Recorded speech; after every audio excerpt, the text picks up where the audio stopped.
18 de Apocalipse na nossa sequência aqui, né? Eu sempre lembro o objetivo aqui do nosso curso, que é nós termos uma noção geral de cada capítulo. É apenas uma noção. Não existe a menor pretensão de fazer um estudo mais aprofundado, nem entrar muito no assunto, porque esse é assunto para teólogos, e eu não sou teólogo. Portanto, o objetivo é que você venha e compreenda sobre o que trata o capítulo, mas especialmente, o mais importante, é que você retire de cada capítulo do Apocalipse o que o pastor Marcelo falou aqui na oração. O que importa para a sua e para a minha salvação. Cada capítulo tem uma mensagem que tem a ver com a nossa vida. Cada capítulo do Apocalipse. O mais importante é que essa noite você saia daqui levando para casa o recado que Deus tem para você e que tem para mim. E vamos ver cada um de nós o que esse capítulo 18 tem a ver com a nossa vida, além dos aspectos gerais do capítulo. O que isso tem a ver comigo e com você? E você vai ver que esse capítulo 18 tem uma mensagem de um anjo pregada para o nosso tempo. Isso que é importante. A mensagem deste anjo aqui, que nós vamos ver no verso 1, não é uma mensagem para a Idade Média, para o tempo de Jesus, nem para 3, 4 séculos atrás. Não é. Você vai ver, essa é uma mensagem para hoje, para nós. Foi escrito lá atrás, há 2000 anos atrás aproximadamente, e é para nós hoje. Você vai ver, havia um tempo determinado para essa mensagem, e chegou o tempo da mensagem, que por coincidência é o nosso tempo. Portanto, a importância, a solenidade desse assunto é que é algo que foi escrito pelo carinho, pelo amor, pela misericórdia de Deus para um povo que ia viver muitos anos depois, e nós somos esse povo. Então a importância é a gente conseguir digerir cada palavra desse capítulo, porque tem a ver com a nossa vida. Então vamos ler lá Apocalipse 18, verso 1.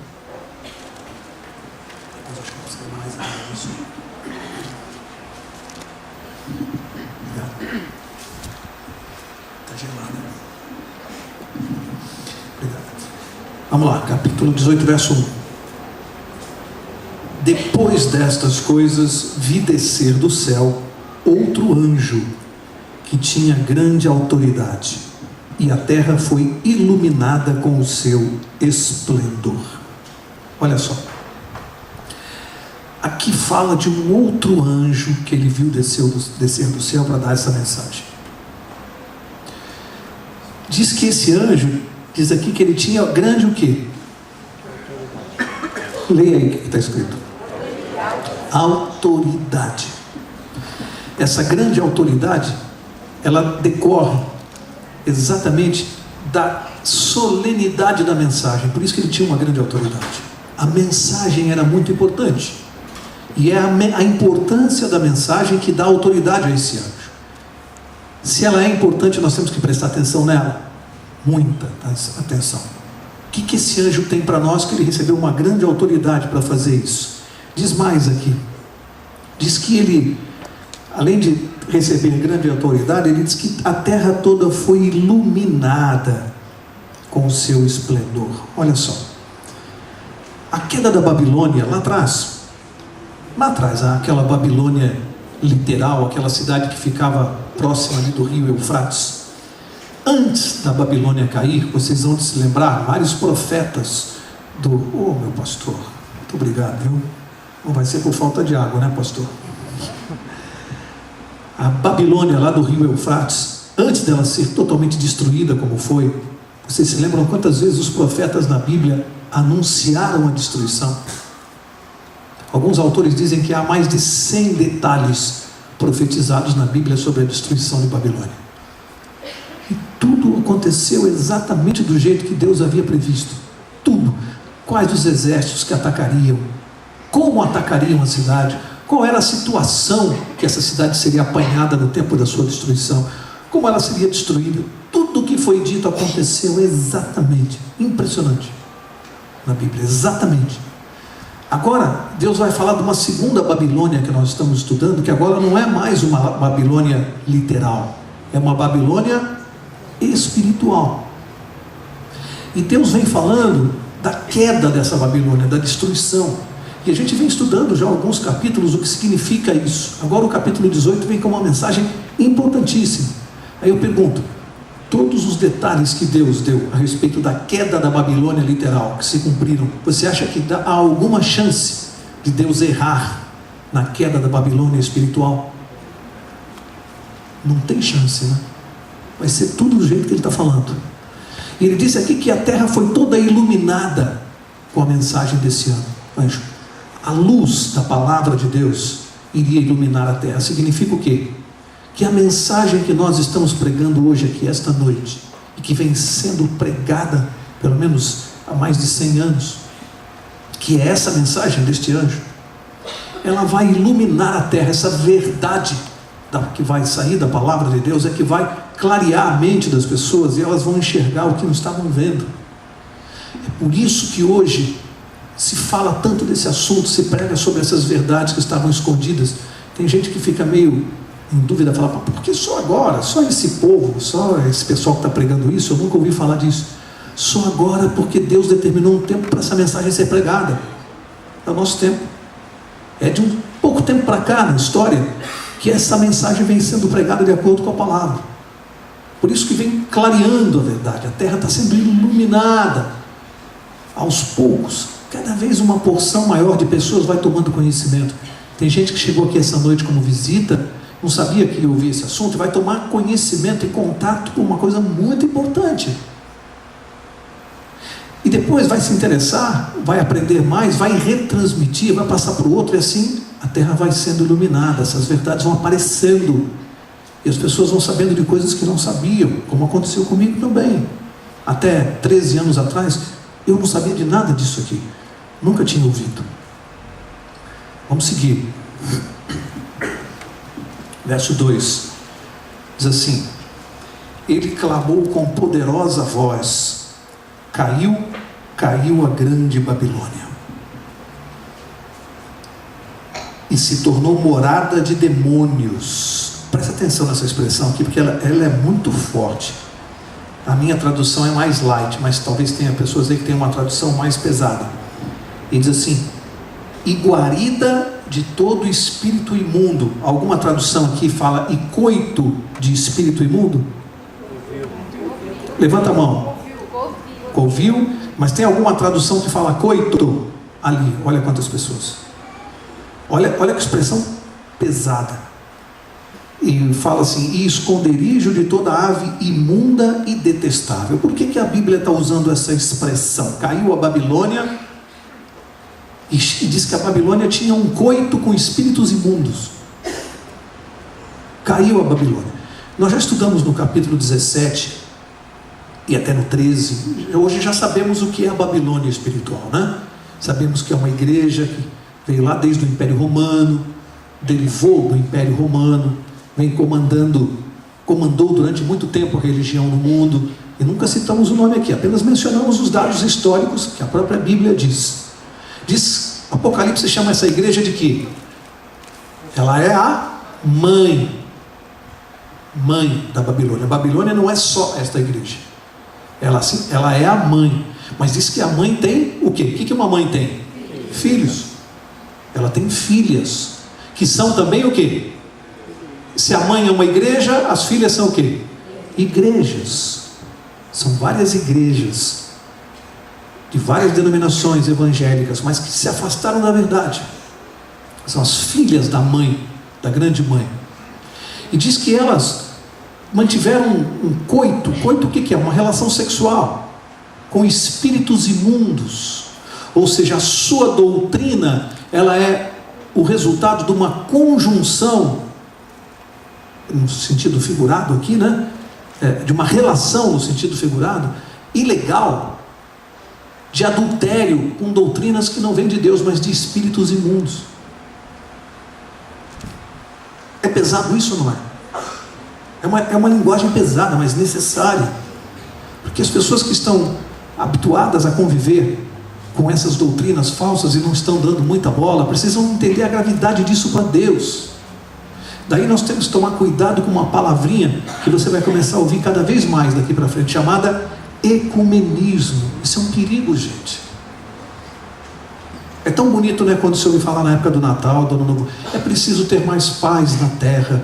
Ecumenismo entre as religiões. Como assim? Se Deus chama estas religiões falsas de coito com espíritos imundos, como é possível termos ecumenismo? É impossível isso. A Bíblia fala que comunhão há entre a luz e as... É impossível comunhão entre luz e trevas, entre verdade e erro, entre igreja verdadeira e igrejas falsas. Não dá para ter comunhão. É impossível isso. Então é uma tolice quando você ouvir dizer assim: ah, nós temos que todas as igrejas, todas as religiões levam a Deus. Mentira! Mentira! Religiões fundadas em relações ilícitas com espíritos imundos não levam a Deus. E se Deus diz que a Babilônia está caindo, vai cair, e vai vir um recado mais forte no verso 4, não existe esse tipo de comunhão, de ecumenismo. Ok? Portanto, a expressão aqui é uma expressão pesada. Qual é o símbolo do Espírito Santo? Há alguns, né? Um deles é uma pomba.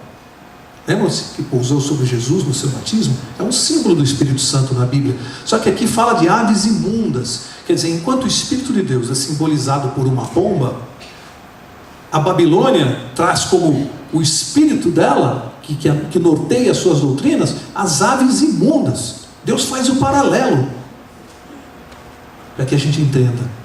Portanto, não há como haver concordância na área religiosa e espiritual entre a igreja de Deus e a Babilônia espiritual. Não há como conviver com isso. Daqui para frente, a coisa vai ser cada vez pior, de acordo com as Escrituras, e eu creio nelas. Então quem pensa assim: ah, vem o ano de 2008, vai ser um ano de paz. Onde você leu isso? Amigos, daqui até o fim, cada ano vai ser pior. É o que a Bíblia vem dizendo. Pode ser melhor na sua vida, quando você se encontra com Deus. Você pode ter paz com Deus. Pode ser um ano melhor para a sua família, com você, no relacionamento marido e mulher, pais e filhos, porque onde Deus entra, melhora tudo. Nesse sentido pode ser um ano melhor para nós. Mas em termos de contexto social, político, mundial, é daqui para pior. É a Bíblia que está dizendo. A gente tem que se preparar, porque nem começou ainda o que vem pela frente. Vem coisa muito difícil, muito grave. O mundo vai se tornar inabitável até a volta de Jesus. E a gente tem que se preparar para isso.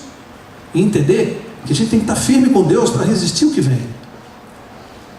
Verso 3.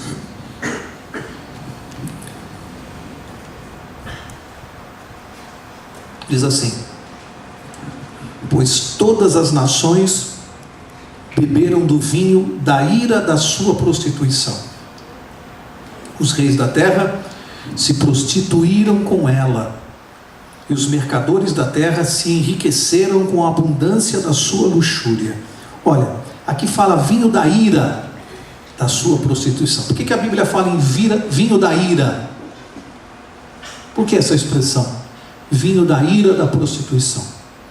Porque uma das características do vinho é fazer o quê? O que a bebida alcoólica faz? Uma das características: ela retira paulatinamente a capacidade de raciocínio.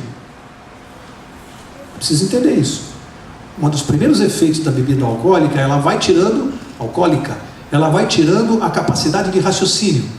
Em outras palavras, ela vai diminuindo o poder de discernir entre o bem e o mal.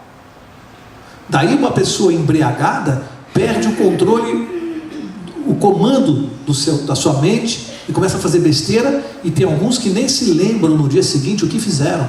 Olha a gravidade disso. Você perde o comando sobre a sua mente. As pessoas que se embebedam não sabem o que fazem. Aqui fala do vinho da ira da prostituição. Amigo, presta atenção nisso.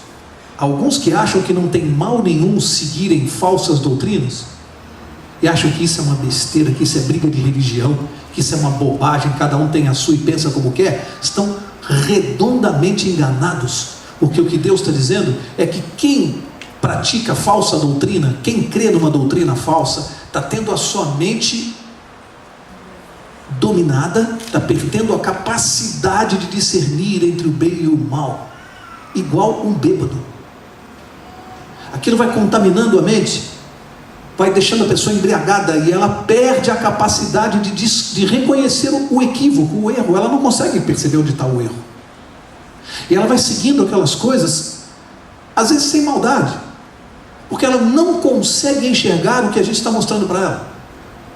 É como você tentar conversar com uma pessoa bêbada, embriagada. É perda de tempo. O embriagado, ele não consegue entender.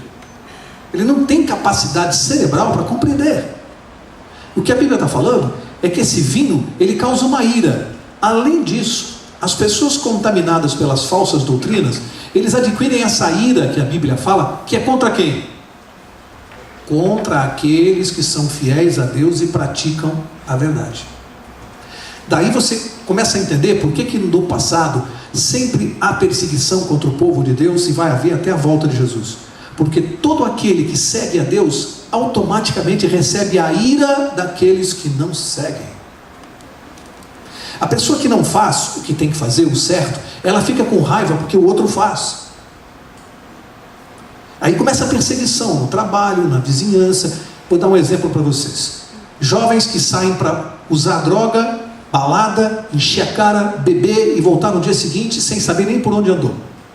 Ser encostado ao lado de um colega que diga: não, eu não vou para balada, eu não bebo, eu não fumo, eu não uso álcool.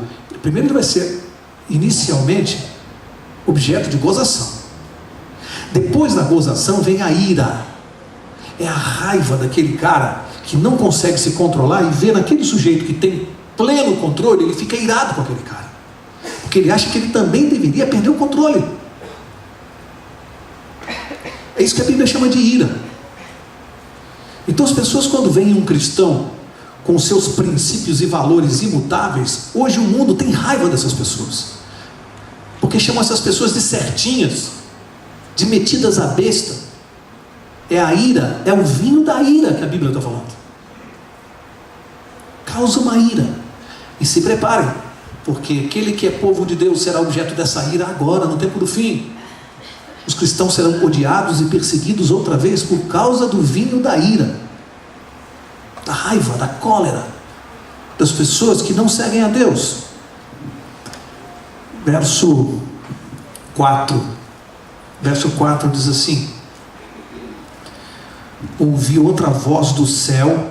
De onde vem essa voz? Do céu. Dizer: sai dela, povo meu, para que não sejas participante dos seus pecados, para que não incorras nas suas pragas. Para aqui. Não, vamos ler o 5 também. Pois os seus pecados se acumularam até o céu, e Deus se lembrou das iniquidades dela. Sai dela, povo meu. Sai dela, de que está se referindo? Dela quem? De quem que esse capítulo está falando? Da Babilônia espiritual. Qual é o recado de Deus para quem está dentro da Babilônia espiritual hoje? Sai dela, povo meu. Esse é o recado. Eu não vou citar, e não faria isso aqui, em nome de nenhuma religião. Já deu para você entender o que é Babilônia e o que não é Babilônia. A igreja de Deus na terra é uma só.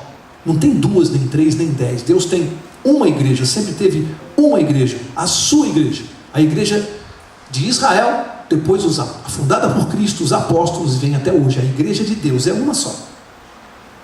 Já disse aqui, você procura a igreja de Deus não por nome, porque a Bíblia não dá o nome dela. Procure pelas características bíblicas. São 2 só, quem se lembra? Guarda os mandamentos de Deus e tenha fé em Jesus. Testemunho de Jesus. Olha só, quantos mandamentos são? Nós sabemos quais são os 10, estão lá em Êxodo capítulo 20, não precisa ir lá agora. Então, se você quiser, quem não sabe, chega lá em casa e lê Êxodo capítulo 20. Você vai ter os 10 mandamentos. Se uma determinada denominação religiosa guarda 9 mandamentos, 9, ela é a igreja de Deus? Não. E Deus está dizendo assim: sai dela. Por mais que você goste, por mais que seus pais tenham frequentado, seus avós, por mais carinho, por mais amigos que você tenha lá, o recado de Deus é: saia daí. Ou seja, não há condições, de acordo com a Bíblia, de haver uma reforma na Babilônia. Dessa igreja, de repente, vir a guardar os 10 mandamentos, dela vir a praticar a verdade. Isso é impossível de acordo com a Bíblia. O recado é para sair da Babilônia. Não há transformação para a Babilônia espiritual. Sai dela, povo meu. Eu gosto desse verso porque acalma muita gente que, quando ouve essa mensagem pela primeira vez, a primeira reação humana, normal, lógica, que também foi a minha, é a seguinte: peraí, mas tem tanta gente sincera. Tinha a minha avózinha, meu avô, meu pai, minha irmã que está lá nessa religião, nessa igreja. Eles são pessoas sinceras, eles estão seguindo. Amigos, Deus está dizendo: sai dela, povo meu. É gente dele, é gente que vai se salvar, que está no lugar errado. O que tem a ver a pessoa com o lugar? A pessoa é a pessoa certa, o lugar é errado. Deus está mandando sair de lá. Agora, quando a pessoa recebe esse recado e se mantém lá, aí ela está assumindo uma responsabilidade com Deus. Aí o problema já passa a ser entre a pessoa e Deus. Porque aí a pessoa já está duvidando da palavra de Deus, já está afrontando a Deus, já está praticando o erro conscientemente. Então, não é para você ficar preocupado se você tem um parente, uma pessoa querida que está fora dos verdadeiros caminhos. Se essa pessoa não sabe, a partir do momento que essa pessoa souber, aí ela tem que tomar uma decisão. Agora, quando Deus diz sai dela, quem é que tem que levar o recado para essas pessoas? Quem é que tem que levar? Faz assim com o dedo, ó. Eu, você. Eu não tenho como levar um recado para o seu vizinho, para o seu parente, para a pessoa que mora no seu prédio, seu vizinho de rua. Eu não tenho, não conheço. Pastor da igreja não conhece, como é que ele vai fazer isso? Quem é que conta para a pessoa próxima a você? É você. Ah, mas eu não sei nem abrir a Bíblia, não sei mostrar. Para que você está fazendo aqui? Você está estudando, você está aprendendo para você poder contar. O plano de Deus é que você aprenda e conte. Esse é o plano de Deus. Você vai contar para as pessoas próximas a você. Deus tem um plano para a vida dessa pessoa. Ela precisa saber que ela está no lugar errado. E que se ela não tomar cuidado, ela pode perder a salvação dela. Há advertências de Deus a respeito disso. Sai dela, povo meu. Olha só há um remédio para a Babilônia. Não pense que você vai ficar na Babilônia e vai transformá-la. Não existe essa possibilidade. Para a Babilônia só há um remédio: separar-se dela, afastar-se dela, seja qual for a denominação. Se é Babilônia, sai daí. Mauro, mas como é que eu vou saber se é Babilônia? Já falei aqui, ela guarda os mandamentos, os 10, pronto, fácil de você saber. Qual a dificuldade? Qual a dificuldade? É só você verificar se guarda os 10, do jeito que eles estão escritos na Bíblia. Vocês se lembram de Ló? Quem se lembra de Ló aqui? Muita gente. Lembram-se de Ló em Sodoma? Deus deu uma advertência que ia destruir Sodoma. Antes de destruir Sodoma, o que ele fez? Mandou um anjo. Vê se é igual aqui, ó, Apocalipse 18. Vê se tem uma semelhança. Mandou o anjo fazer o quê? Ir lá dar um recado para Ló. Qual era o recado? Quem se lembra? Sai de onde? Sai daí. Ele ficou lá em Sodoma? E quem ficou? O que aconteceu? Foi destruído. Mas Ló saiu. Não é igualzinho o recado aqui? Alguém acha que Deus está brincando? Deus está dizendo: sai da Babilônia, porque eu vou destruir a Babilônia, para que você não seja participante dos pecados dela. É o mesmo recado, gente. Sai daí, eu vou destruir. Olha o amor de Deus e o carinho. Ele faz o recado chegar naqueles que são fiéis. Então você está preocupado: tem uma pessoa muito sincera na igreja tal, tem uma pessoa querida. Ué, você está preocupado por quê? Você acha que Deus vai se esquecer dela? Você acha que Deus já não providenciou um anjo para levar esse recado? Você sabe que esse anjo pode ser você? Deus já está providenciando que a pessoa saiba. Agora, se não sair de lá, aí o problema é dela. Mas o amor de Deus, Ele está providenciando que cada pessoa sincera seja advertida. Por isso que a gente está estudando isso aqui. Para conhecer o quê? O amor de Deus, a misericórdia de Deus. Ele não faz nada sem avisar. E olha o tempo que Ele está avisando, hein? Ele não vai fazer nada sem avisar. Ninguém, olha, eu vou garantir para vocês, pela autoridade que está na palavra de Deus, pela autoridade da palavra de Deus, eu garanto para vocês, nenhum justo vai estar na Babilônia no dia que ela for destruída. Nenhum justo, como não havia um justo sequer em Sodoma quando ela foi destruída. Não vai haver uma pessoa justa, sincera na Babilônia no dia da sua queda. Quem permanecer lá era justo aos seus olhos, mas não aos olhos de Deus. Esse é o problema. Não aos olhos de Deus. Não vai ter um justo lá para ser destruído. O justo já saiu antes. Vai ter gente que vai sair na véspera. Vai ter gente que vai sair no dia, mas vai sair. Eu garanto que o anjo da destruição não vai destruir enquanto tiver um só justo ainda lá na Babilônia. Verso 6, antes de ler o verso 6, eu quero dizer uma coisa. Deus sempre teve um povo na Babilônia, em todos os tempos. Impressionante, desde Israel. Sempre teve um povo lá na Babilônia. Sempre teve que chamar o seu povo lá da Babilônia. Sempre. Pode ler a Bíblia, de Gênesis a Apocalipse, você vai ver que sempre tem povo de Deus na Babilônia. É impressionante. Tem povo de Deus que se esquece, se distrai, não ouve, vai para a Babilônia. Mas Deus sempre está lá, com carinho, tirando o seu povo da Babilônia. Alguns até hoje, amigos, ainda não entenderam, ainda não descobriram, porque foram impedidos por essa falta de discernimento, de conhecer a verdade amplamente como ela é. Ainda estão sendo impedidos. Impedidos como, Mauro? Há várias maneiras de impedir. Quer ver? Alguns empecilhos para se conhecer a verdade: laços de família. Às vezes é uma esposa que não deixa, é um marido que não deixa, é uma tradição familiar, é um pai que não deixa o filho, é o marido que não deixa a esposa sair e frequentar a igreja verdadeira, não concorda, não quer, e fica impedindo. Mas esse momento solene dessa mensagem desse anjo, eu garanto para vocês, os sinceros receberão a verdade e vão ter que decidir entre família e Deus, amigos e Deus, igrejas e Deus. Vão ter que tomar uma decisão. Vai ter gente que vai ter que decidir: fico com o meu marido ou vou para Deus? Amigos, Deus disse aquilo que Ele une, que o homem não separe, a não ser que essa pessoa esteja tirando a sua salvação.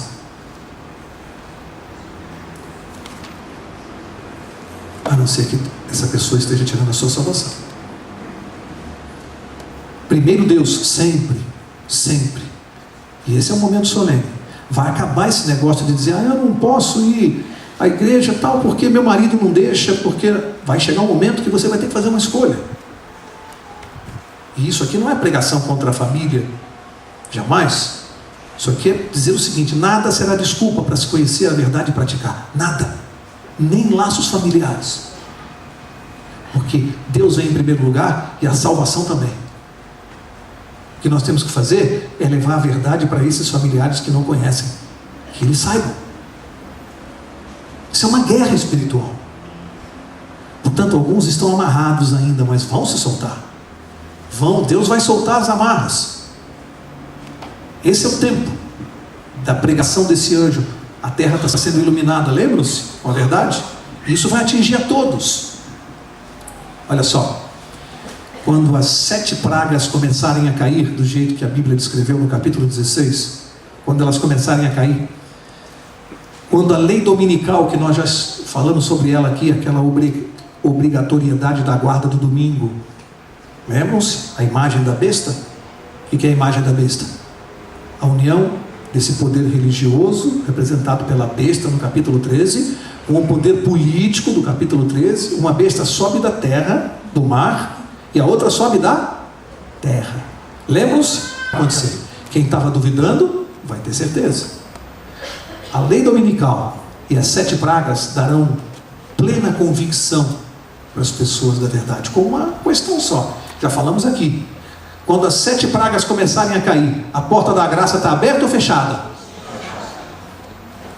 Aí não adianta mais. Aí não adianta mais. Vai esperar começar a cair a primeira praga para conferir? Esperar a segunda, opa, agora parece que é verdade mesmo, só que aí acabou. Quando esses eventos começarem a acontecer, vai deflagrar uma coisa que não tem mais volta, e o Espírito de Deus já se retirou da terra. Verso 6: tornai a dar-lhe como ela vos tem dado, retribuí-lhe em dobro, conforme as suas obras. No cálice em que vos deu de beber, dai-lhe a ela em dobro. Quanto ela se glorificou em luxúria esteve, foi-lhe outro tanto de tormento e pranto. Diz em seu coração: estou assentada como rainha e não sou viúva, de modo algum verei o pranto. Para aqui, eu já digo a vocês, não fiquem preocupados com a hora, pelo seguinte, aqui, vamos rapidinho daqui até o fim. Propositadamente, eu tomei mais tempo até esse verso aqui, que me parecia que é a parte mais importante de advertência para nós. Agora, são versos que vão descrever a situação da Babilônia, e nós vamos fazer isso aqui mais rapidinho, tá? Então vai dar tempo até o verso 24. Observações rápidas a respeito do que vem adiante aqui. Diz que a Babilônia, ela é orgulhosa. Vocês viram aqui? Ela não tem medo de nada não, ela acha que não vai acontecer nada com ela. Aqui diz que ela está assentada como rainha. Se você pensar nesse poder religioso que nós estamos nos referindo, pensa bem a situação dela. Ela dá a impressão de ter medo de alguma coisa? Não está assentada como rainha no trono? Está achando que nada vai lhe acontecer? Nada, está desafiando a Deus. Verso 8 diz assim: portanto, no mesmo dia virão as suas pragas, a morte, o pranto e a fome. Será queimada no fogo, pois forte é o Senhor Deus que a julga. No mesmo dia virão as suas pragas. Aqui é dia literal ou dia profético? Aqui é profecia. Dia profético. Quanto vale um dia profético? 1 ano. Portanto, biblicamente, nós podemos depreender por esse verso quanto tempo vão durar as 7 pragas, todas juntas. Quanto? 1 ano, aproximadamente 1 ano. Quando começar a cair a primeira praga, até terminar isso, segundo este verso aqui, depreende-se que elas demorarão aproximadamente 1 ano para acabar. É muito tempo ou é pouco tempo? Para quem está coberto pelo guarda-chuva de Deus, pode parecer pouco tempo. Para quem está debaixo das pragas, é uma eternidade.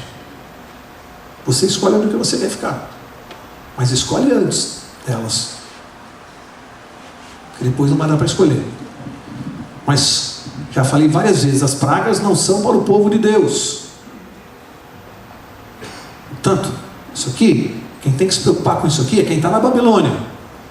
As pragas vêm sobre a Babilônia. Verso 9: os reis da terra que com ela se prostituíram e viveram em luxúria, sobre ela chorarão e prantearão quando virem a fumaça do seu incêndio.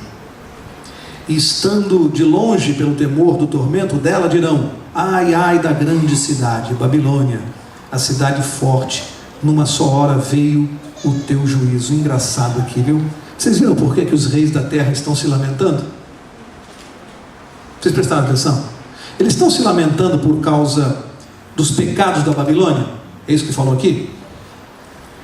Eles diziam assim, ó: ai, ai da grande cidade Babilônia, a cidade forte, numa só hora veio o teu juízo. Eles estão preocupados e se lamentam pelas consequências do pecado. Eles não estão lamentando o pecado, não estão preocupados com os pecados da Babilônia, os reis da terra. Eles estão preocupados com o sofrimento dela. Tem muito ser humano, muita gente que age da mesma maneira. Não está preocupada com o seu pecado, está preocupada apenas com o sofrimento. E isso faz uma distinção que a gente precisa ter entre remorso e arrependimento. Vocês sabem a diferença entre remorso e arrependimento? Para Deus faz uma diferença danada. Deus quer que nós tenhamos o quê? Remorso ou arrependimento? Arrependimento, a Bíblia é clara. Então eu e você precisamos saber qual é a diferença entre remorso e arrependimento. Sabe qual é a diferença? Arrependimento é exatamente quando eu tenho vergonha do pecado. Quando eu não quero mais praticar o pecado. Isso é arrependimento. Eu gostaria de não ter feito aquilo. O pecado. Remorso não. Remorso ele está focado na consequência. Eu não me arrependo do pecado. Eu fico com medo da consequência. Eu só tenho medo das consequências, mas eu não me arrependi do pecado. Isso é remorso. Vai ficar mais claro assim, ó. O arrependimento é uma relação entre eu e Deus. Eu e Deus. Arrependimento. O problema é com Deus. Remorso, o problema é com o próximo. Então, para você saber se você está sentindo remorso ou arrependimento, pensa nisso. Quando você fez uma coisa errada, você está chateado por causa da reação de Deus? Ou você está chateado pelo que pode te acontecer em relação às leis ou às pessoas? Se você estiver preocupado com isso, você não está sentindo arrependimento, você está sentindo remorso. E remorso não vale para Deus. Então, se eu me desentendo com uma pessoa no trânsito, desço do meu carro, vou lá e dou um tapa no rosto da pessoa, daqui a 10 minutos eu volto lá e vou pedir desculpa para ele. É importante saber por que eu estou fazendo isso. Eu fui pedir desculpas porque eu senti vergonha do que eu fiz, de ter dado um tapa no rosto da pessoa, ou eu estou fazendo isso porque tinha uma testemunha e eu tenho medo de ele abrir um processo contra mim na delegacia? Tem diferença? Olha arrependimento e olha remorso. Quando eu tenho medo das consequências é remorso. Isso não vale para Deus. Então tem gente que tem medo das consequências, mas não se arrependeu do pecado. E a gente tem que tomar cuidado com isso. Vamos seguir. Verso 11. E sobre ela choram e lamentam os mercadores da terra, porque ninguém mais compra a sua mercadoria. Por que os mercadores estão se lamentando? Pelo pecado da idolatria da Babilônia? Não, porque ninguém mais compra a sua mercadoria. Eles estão tendo prejuízo. Eles se lamentam pelos danos materiais, não pelo pecado da idolatria da Babilônia. Teve idolatria na Babilônia? Tem. A Babilônia vende muita coisa para as pessoas comprarem. Eu nem vou entrar no detalhe do que, né? Os mercadores vão perder muito dinheiro quando a Babilônia cair. E vem um verso, uma frase mais forte aqui, quer ver? Verso 12.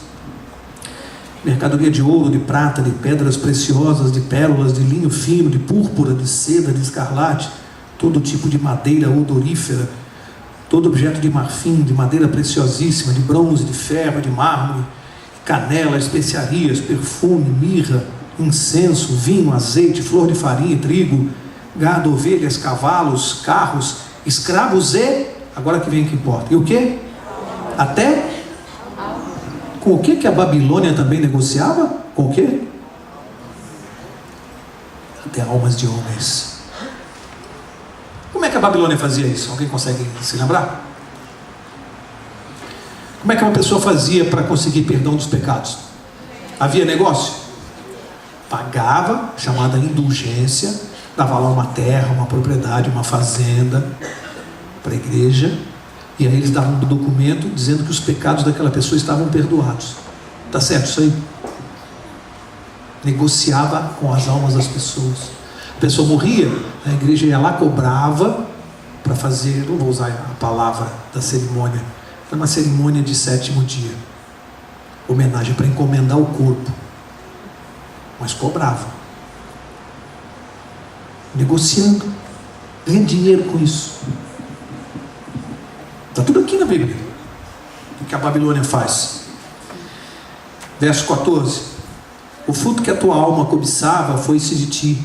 Todas as coisas delicadas e suntuosas foram-se de ti, e não mais as acharás. 15. Os mercadores dessas coisas, que com elas se enriqueceram, ficarão de longe, pelo temor do tormento. Olha só, medo da consequência, chorando e lamentando. Ai, ai da grande cidade, de que estava vestida de linho fino, de púrpura, de escarlate, adornada com ouro, pedras preciosas e pérolas. Numa só hora foram assoladas tantas riquezas. Olha, a preocupação é com o dinheiro, com a perda no bolso. Ninguém está preocupado com o pecado aqui. Ninguém se arrependeu pelo pecado. Esses são aqueles que seguiam a Babilônia. Verso 17. Todo piloto e todo aquele que navega de navios, marinheiros e quantos negociam no mar, se puseram de longe. E contemplando a fumaça do seu incêndio, clamavam: que cidade é semelhante a esta grande cidade? E lançavam pó sobre as suas cabeças e clamavam, chorando e lamentando: ai, ai da grande cidade, na qual todos os que tinham navios no mar se enriqueceram à custa da sua opulência. Numa hora só foi assolada. Para quê? É importante dizer que esses símbolos usados aqui no Apocalipse, os símbolos dos mercadores, dos navegantes, dos reis, são símbolos aqui que, no fundo, se você misturar tudo isso aqui, quer dizer só uma coisa: todos aqueles que de alguma maneira se beneficiaram ou foram súditos da Babilônia, vamos chamar assim, súditos, vai acontecer duas coisas. Primeiro, vão ficar se lamentando não pelo pecado da Babilônia, mas pelas consequências. Guarda isso, que é importante, tá? Esquece os símbolos e guarda isso. Segunda coisa, vai mostrar que essas pessoas, esses reis da terra, que se uniram, se ajuntaram a essa grande Babilônia espiritual, não vão poder fazer nada para impedir os juízos de Deus, com todo o poder que tem. Vão ter que assistir. Não podem fazer nada contra os juízos de Deus. Nem os reis da terra vão poder impedir a queda da Babilônia. Então guarda isso, isso que interessa. Todos esses que estão e que estarão ainda no futuro, que se ajuntarão a essa grande Babilônia, só vão poder assistir com todo o poder que tem. Não vão poder fazer nada para impedir. Verso 20. E aqui olha que coisa interessante. Você viu que até agora só lamentação e choro pela queda da Babilônia. Agora o verso 20 fala assim: exulta sobre ela, ó céu, e vós, santos e apóstolos e profetas, Deus contra ela vindicou a vossa causa. Percebe o que está acontecendo? Aqui na terra, enquanto a Babilônia cai, o que acontece? Choro, pranto, lamentação, dor dos que estão envolvidos com ela. No céu, o que está acontecendo? Uma festa, exultação, festa. Por quê? Porque a Babilônia sempre foi inimiga do povo de Deus, sempre perseguiu, matou, bebeu o sangue do povo de Deus. Quando ela é destruída, há festa no céu. Da mesma maneira que houve festa aqui na terra quando a Babilônia literal foi destruída e o povo de Israel comemorou. Vai haver comemoração no céu quando a Babilônia cair, porque vai cair o último grande adversário do povo de Deus aqui na terra. Vai ser destruído. Por isso que tem festa no céu e dor aqui na terra. Por essa razão. Verso 21. Então um forte anjo levantou uma pedra qual uma grande mó e lançou-a no mar, dizendo: com igual ímpeto será lançada a Babilônia, a grande cidade, nunca mais se será achada. Em ti não se ouvirá mais a voz de arpistas, de músicos, de tocadores de flautas e de clarins, nem artífice de arte alguma se achará mais em ti. Em ti não mais se ouvirá ruído de mó. Para aqui, só para explicar uma coisa aqui, que fala de uma grande pedra que é lançada no mar. Se você não entender o simbolismo disso, vai perder um pouco a riqueza do verso. É que naquele tempo havia um simbolismo para destruição. Quando eles queriam simbolizar uma grande destruição definitiva, eterna, eles pegavam uma grande pedra e lançavam no mar. Por quê? Uma pedra grande e pesada que é lançada no mar, ela tem como voltar? Volta. Não volta nunca mais, não é isso? Olha o símbolo da destruição. Eles jogavam uma pedra pesada no mar para mostrar que aquilo deixou de existir. Aqui está se falando que a queda da Babilônia será como uma pedra grande afundada no mar. A Babilônia será afundada para a eternidade. Ou seja, amigos, essas pessoas que foram famosas, foram veneradas, adoradas, esses homens que foram objeto de veneração aqui na terra, e durante tantos anos e séculos a terra venerou, eles entrarão para o esquecimento eterno, ou seja, serão como se nunca tivessem existido. E os humildezinhos, sabe aquele que é humildezinho? Será eternamente engrandecido ao lado de Deus. Estes que reinam hoje no mundo espiritual, religioso, político, serão como se nunca tivessem existido. Ninguém nem vai saber quem foram. Mas os humildes reinarão para sempre junto com Deus. É importante a gente saber isso.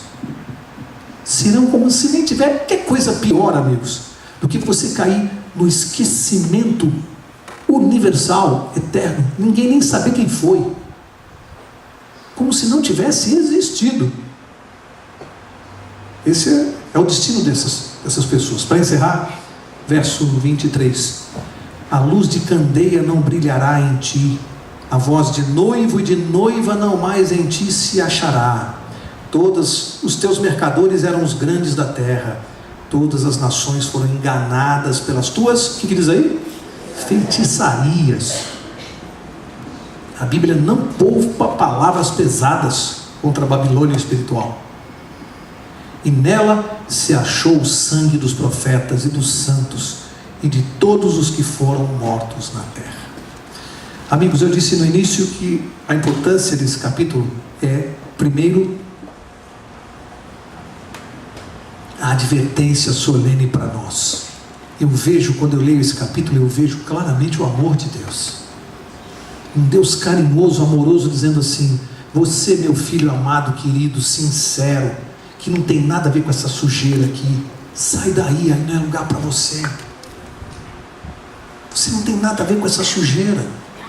Agora, se você recebe o recado de um Deus amoroso e resolve, por sua teimosia, permanecer praticando dogmas religiosos que vêm de espíritos imundos, e resolve afrontar a Deus, você vai perder a sua salvação pela teimosia. Deus está dizendo: sai daí, é tão simples seguir a Deus. Pega lá os 10 mandamentos, leia atentamente e faz aquilo lá. Lembra quando perguntaram para Jesus, o jovem rico: Senhor, o que eu preciso fazer para conseguir a vida eterna? O que ele respondeu? O que Jesus respondeu? Guarda os mandamentos. Não é assim, gente. Por que a gente complica? Tem gente que não quer saber de mandamento, não quer saber de nada, quer uma religião que eu não precise mudar. É legal assim, né?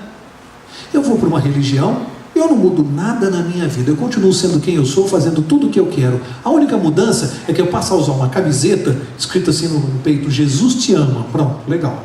E põe um decalque no meu carro e vou lá de vez em quando, mas eu continuo a mesma pessoa, tomando as minhas biritas, pegando as minhas baladas, aprontando de tudo, né? Continuo com a mesma vida, só que eu tenho Jesus. Tem gente que quer uma religião assim. Eu já vi gente dizer assim: eu não tenho te visto mais aqui. Por que você não tem visto mais? Amigos, o que eu vou falar, eu não vou citar nomes, lógico, até porque não é gente dessa igreja, mas eu já conheci pessoas que já estiveram, conheceram a verdade, e a gente sente falta e pergunta assim: mas por que você não tem vindo mais à igreja? Não, agora eu estou frequentando uma outra igreja, uma outra religião. Lá é muito legal, sabe? Lá eu posso usar brinco, lá eu posso comer carne de porco, lá eu posso, então lá é legal. É isso aí que faz você escolher uma igreja? Lá é legal por isso?